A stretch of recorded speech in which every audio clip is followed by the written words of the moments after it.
Hello, Yawning Angel here, finally with the A500 modification video. Yes, regular viewers to this channel may recall that last October I won this A500 at the Workbench 2024 event organised by the amazing folks at Southwest Amiga Group.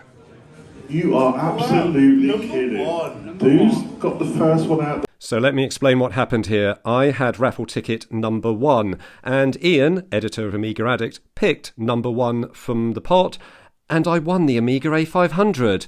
And this is the A500 that I won in the raffle. So in this video, I'm going to start to cover its modification journey. Yes, we're going to be replacing the case and the keycaps because those keycaps are quite orange and disgusting. We're going to be replacing those with some suitable alternatives I have sourced from A1200.net. So to my knowledge, this is a stock standard A500. I was told that it has been recapped and that it does work. There is no supplied power supply and no extra cables, mouse, etc. So I won't know what state this machine is in until I open it up, get inside and have a good look. So the machine does have an internal floppy drive and I need to make sure that works as well. So what I'm going to do is hook it up to a TV, power it up using a power supply that I already have and see if everything works and checks out. Obviously, I won't know the state of the machine until I get it apart and check out all those internals properly. Assuming everything checks out and the machine works okay, then I'm going to replace the outer case and the keycaps.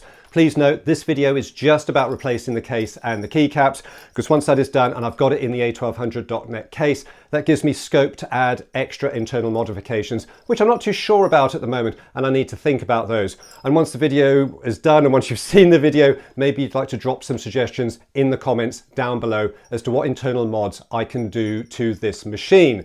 I'm kind of thinking WHD load, some sort of internal compact flash, maybe a bit of an accelerator, who knows. But for now, let's just check that it works. Let's get the case and the keycaps done. Also bear in mind, I'm a software guy, not a hardware guy, so this could be quite an interesting video. In short, yes it does. Power it up and I'm presented with the Workbench 1.3 Kickstart screen. Right, let's try a disc, and I know this disc works. Oh, the disc light is on. Well, hey, stuff is happening. Yes, I haven't connected the sound up. So let me go and do that now and hopefully we'll hear some music.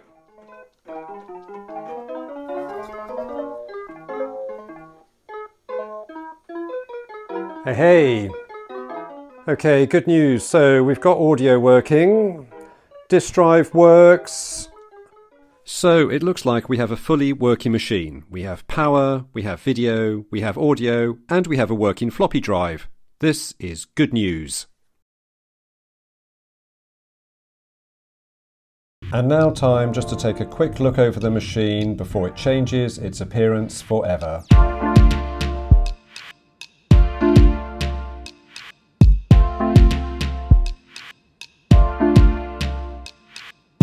So there it is, all ready for a transformation.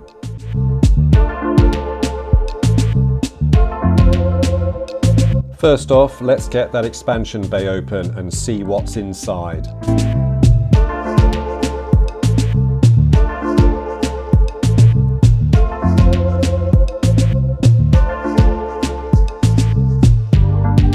Ooh, there's something in here, something shiny.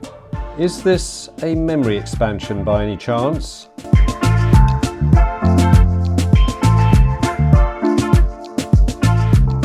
Oh yes, it's an A501 half meg RAM expansion and it's in really good condition.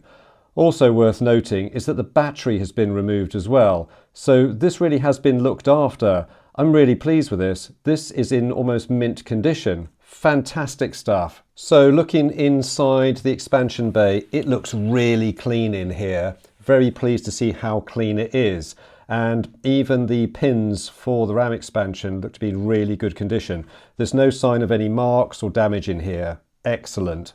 So the screws that are in here are non-standard screws. They're not the conventional Phillips head. These are these kind of hex nut head screws. I don't have a screwdriver that will take these out, so I had to make do with what I had. And I can tell you now, it was a bit of an experience trying to get the screws out, but with a couple of twists, they soon came out from the casing, which was good news.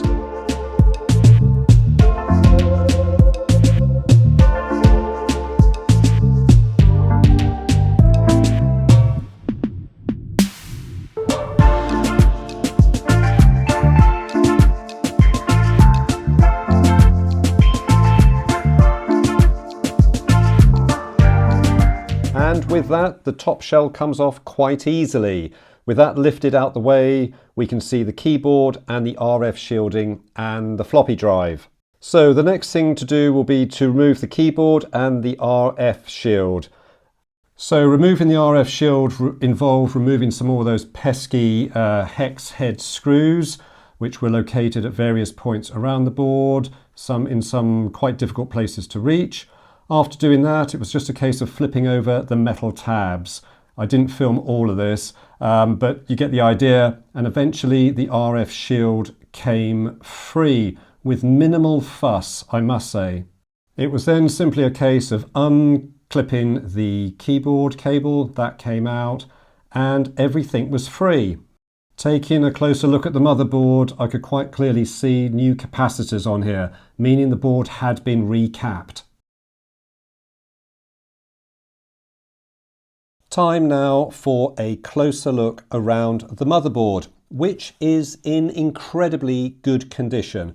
I must admit, I'm really impressed with how clean this is. Someone has gone to a lot of care and attention cleaning this board up and making sure that everything is right and proper and in its place.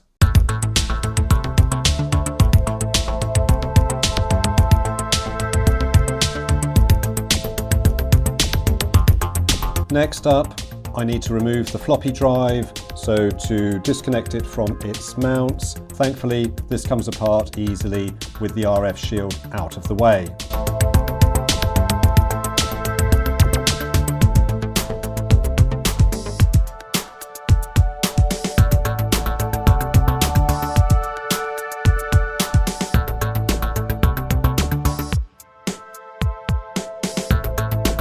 And this is what I'm replacing the original case with. This is an A1200.net Amiga A500 Ultra case.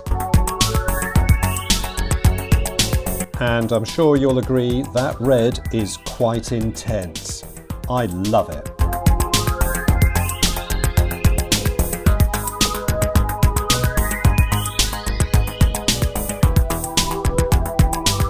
Time now to get this case apart so it is ready to receive the motherboard and the rest of the internals. Thankfully, the A1200.net cases come with decent hex screws, so I don't see there being any problem in getting this apart and taking these screws out, as I can use a conventional Phillips head screwdriver. Don't forget this screw in the upper left-hand corner. This is hidden and it caught me out for a while.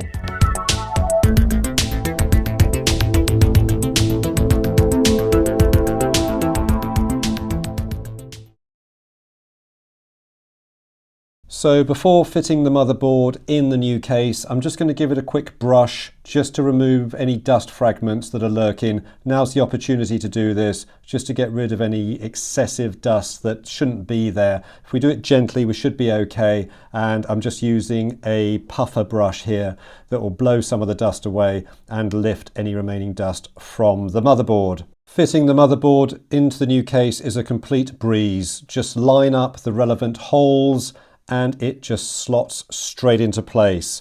I couldn't be happier with this fitment.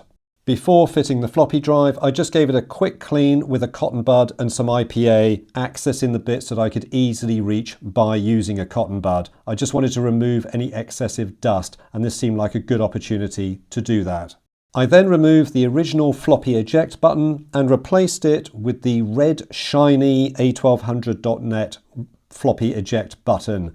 This is a bit of a fiddly job, and take your time. Try not to snap the plastic, which does look a little bit thin here. This did give me a bit of a challenge, but I got there in the end and the mechanism works superbly.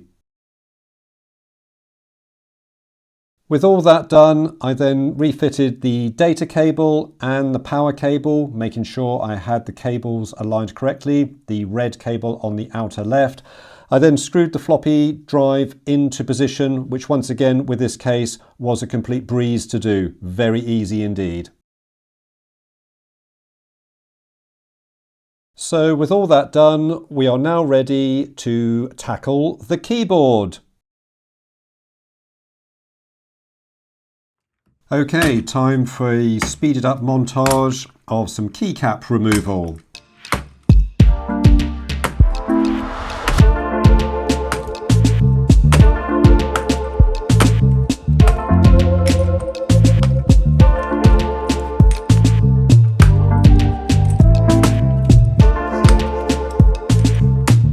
So I just want to take some time quickly and talk about the long keys on the keyboard that have these metal retaining bars under them.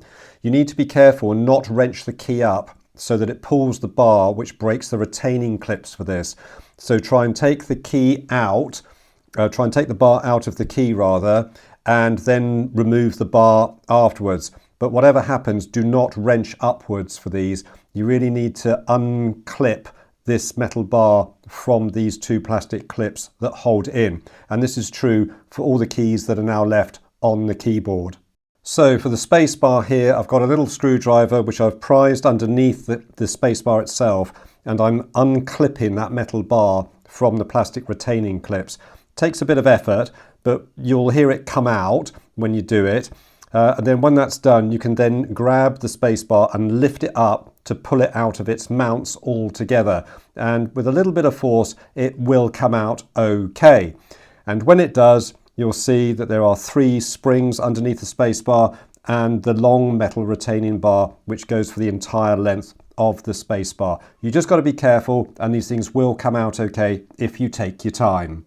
So after employing the same method to remove the other long keys with the metal bars, it's time to give this keyboard a clean up. So get the hoover out, suck up all that dust and DNA and bits of human skin, get rid of that, and then give it a wash down with some IPA, clean it all up so it's ready to receive the new keycaps.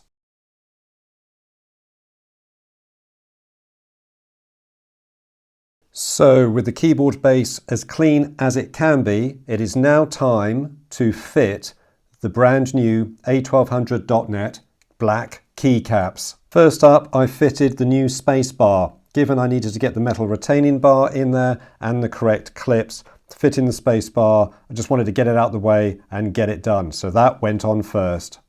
The next job to do is to take all the new springs that are supplied with the new keycaps and separate them all out, because in the bag they come in, they've all joined together. If you don't do this before you start, you will drive yourself insane.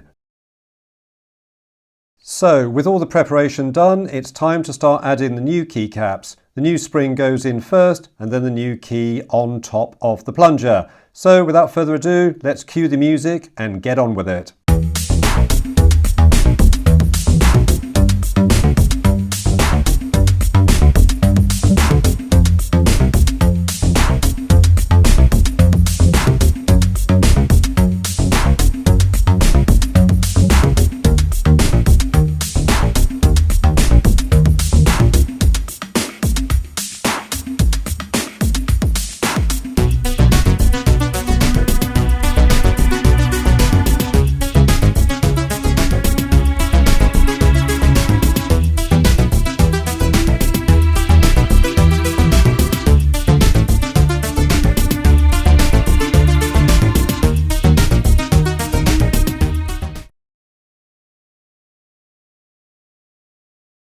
So the enter key is in, and the observant amongst you will notice I've got the other keys in which use the bars.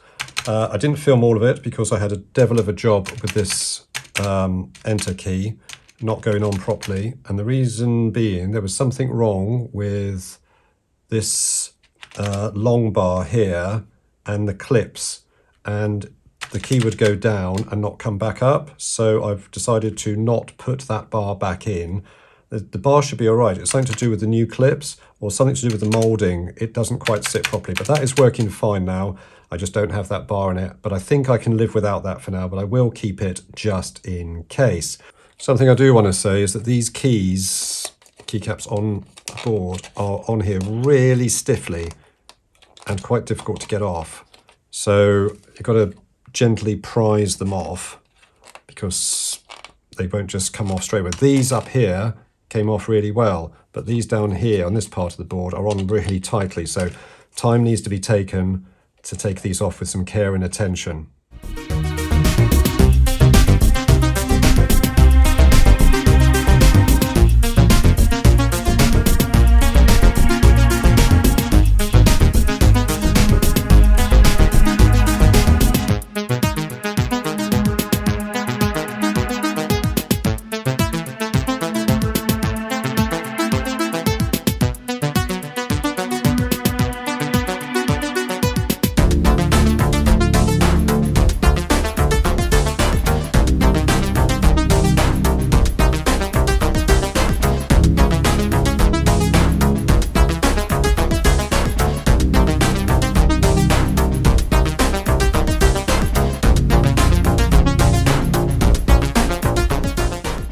And now it's time to fit the last one key.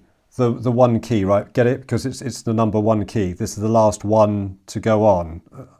Don't worry, I'll get my coat and see myself out. But hey, it all works. Look at it. It's lovely and shiny and works. Well, it feels good anyway.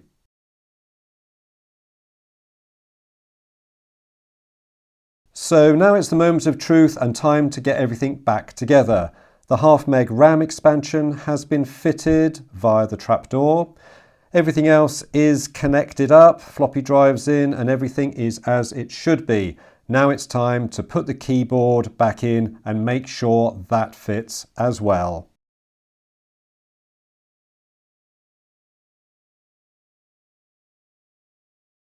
So the observant amongst you will notice that I have not refitted the RF shield. This is because I've got a number of mods that I still want to make to this machine. Admittedly, I still need to decide what ones, but if I leave the RF shield out, it means I can get to things quite quickly as and when I need to. And also, I don't think the machine needs it. Time to put the upper part of the shell back on now and close all this up. Oh, come on, that looks really good. You've got to admit, that black and red does look super special. So I had some trouble getting the upper part of the case to fit properly. And it wouldn't fit properly because the keyboard wasn't seated in there properly, and I couldn't figure out why until I took it all apart again. Discovering that the keyboard won't go back in properly, it's worth remembering that these tabs here need to be bent down because the RF shield isn't on. The tabs still need to be folded over, so it's just a case of bending those over because the keyboard was sat on those. So I'm going to go around and bend over the rest of the tabs now just to make sure everything is uniform.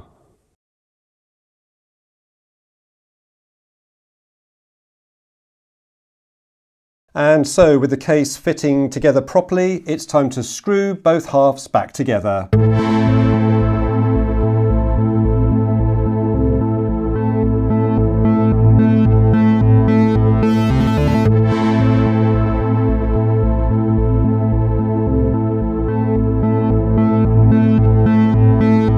Finally, it's time to apply that metal badge that was supplied with this case.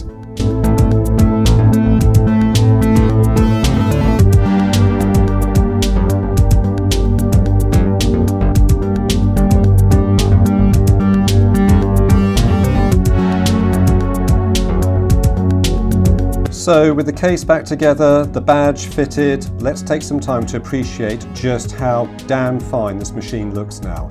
I am incredibly happy with this. I think it looks really sophisticated. I love the colour scheme. Yes, I am truly happy with the way this has turned out.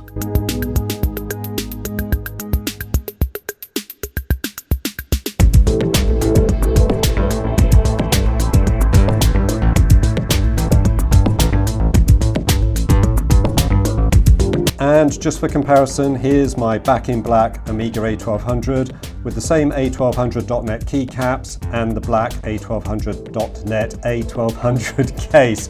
I mean, I love the look of this machine as well. It looks equally as sophisticated and very tidy. And of course, let's not forget my daily driver A1200, still with its original case and original vanilla keycaps.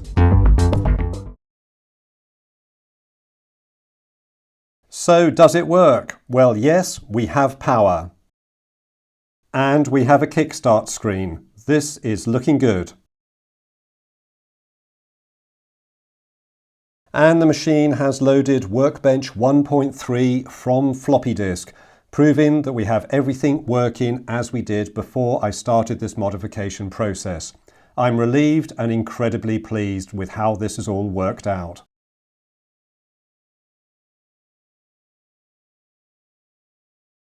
And that concludes this part of the modification process for Big Red, as it will now be known. If you enjoyed this video, give it a like. If you want to, subscribe to my channel if you have not already done so, because there will be more videos featuring this machine coming up as I continue its modification process. Thank you ever so much for watching and making it this far and enjoying this journey with me. If you enjoyed this video, here's some others which you may find interesting.